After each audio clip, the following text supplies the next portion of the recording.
What's good, y'all? What's the numbers TV? It's your boy Paul Rowe. Make sure you subscribe to the channel if you're not subscribed already, and like a video if you appreciate the content that Paul Rowe What's the Numbers I provided. We back today with another profile piece, but this one is a little different. In this video, we're going to dive a little deeper into a story we spoke about before and show the domino effect where one murder turns into another and another, and before you know it, it's a full-on war where one family can see numerous lives lost as a result of it. The story I'm going to be talking about today starts with the Hakeem Gravenhise murder, which was spoke about in the Coach to Go's profile piece here on What's the Numbers TV. In that video, we spoke about Hakeem, who was shot multiple times and killed in 2010. At the time of his death, Hakeem, went by the name Ak, was only 16 years old and allegedly the leader of the Hood Stars, who at the time was a crew of teenagers from Brownsville, Brooklyn, who would go on to make news headlines over the years for their violence and war they were involved in with the Wave Gang, another rival crew of teenagers out of Brownsville, Brooklyn. Hakeem's murder is looked at by some as the start of the Woo versus the Choo beef that's still going crazy in Brooklyn to this day. Now, the next piece of this story will take place on July 3rd, 2014, when Nathaniel Gravenhise will be shot and killed in Brooklyn just like his older brother Hakeem. Nathaniel, who was supposedly a member of the Hood Stars also, was 19 at the time of his death, and according to his friend, was in the Crown Heights neighborhood shopping for belts when a gunman pulled a pistol and shot Nathaniel. No further details about the shooting are available online.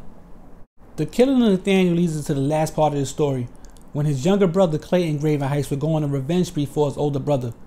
First, on July 13, 2014, Clayton repeatedly shot Yuba Queen Turner in the head, chest, back, buttocks, and arm as she sat on the sidewalk in Bedford-Stuyvesant, according to trial testimony. She died as a result of her injuries. Clayton later admitted that he shot the victim because she was related to a man he believed killed his brother earlier that month. Next, on November 11, 2014, the birthday of his deceased brother, Clayton drove with others to Brownsville, Brooklyn with the intent of continuing his revenge plot. Upon approaching a crowded residential courtyard on Lott Avenue near Mother Gaston Boulevard, passengers exited the car and opened fire into the crowd.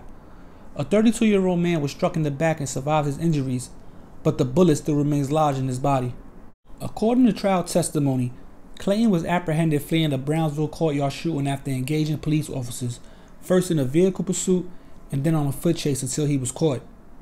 Clayton, also a member of the Hood Star Street Gang, later admitted to his role in both shooting incidents and told investigators of his revenge motives. Eventually, Clayton will go to trial on the murder and assault charge where he will be convicted of both and sentenced to 37 years to life in prison. Clayton was just 22 years old when he got sentenced with all that time. But yo, it's What's the Numbers TV. It's a quick profile piece on the whole Gravenhise, the brothers, on their whole situation as far as two of them losing their life, one of them going to jail. Nathaniel, Hakeem, rest in peace to them, and Clayton, who got 37 years to life in prison now. It's just, this story shows like the devastation that the war can just cause. So that's just one family in this war that was going on in Brownsville, Brooklyn, and it spread out to different parts of Brooklyn. So just imagine all the other situations. This is just one we're speaking about. Now, for what we know, Clayton was still in high school at the time. He was playing for his school's football team when his brother Nathaniel got killed, and supposedly he went on that whole revenge plot. Y'all probably saying like, why did the two younger brothers join the gang if their older brother had got killed?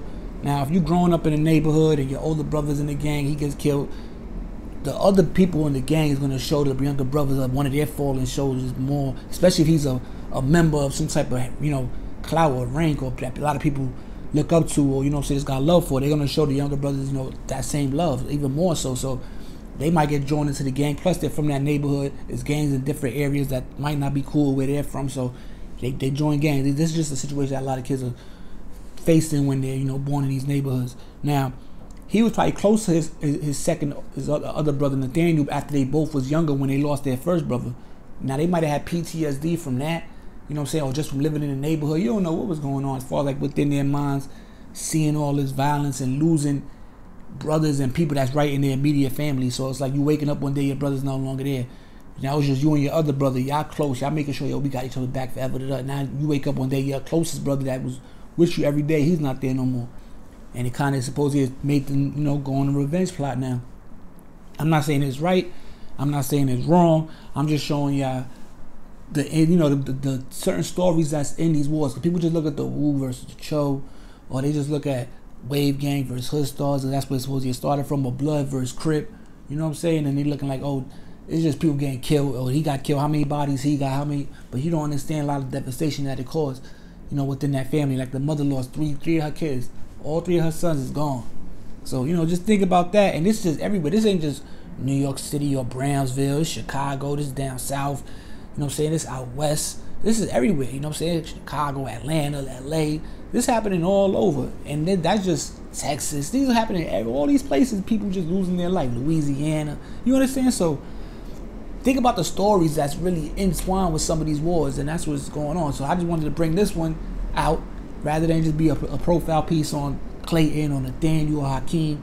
I wanted to profile the whole situation, their whole story that the family's gone through from 2010 when they lost their older brother Hakeem to 2017 when the youngest brother Clayton gets sentenced to 37 years to life. But yo, this is What's the Numbers TV. I hope you like this profile piece. It's a little different, you know what I'm saying? We came from a different angle. I wanted to show you the devastation that certain things the street life could cause, you know, gang banging, robbing, shooting, all that. You know, some of these times it could just devastate a whole family, a whole generation could just be gone, you know what I'm saying? Like that whole generation she got, those are 3 only kids, right? All the boys is gone. So it's like, what's the after that gen? It's over, you know what I mean? So it could just ruin whole generations, just wipe them out. So if you you're in that age with gangs and all that going, you coming outside, you still in high school or you fresh out of high school, you know what I'm saying? Learn from certain other people's stories, you know what I'm saying?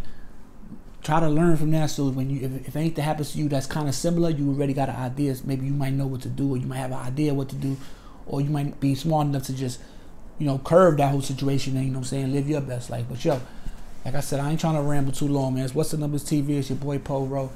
Hope you like the video. Like, share, subscribe. Go check out the Instagram, the Patreon, the merch, the membership.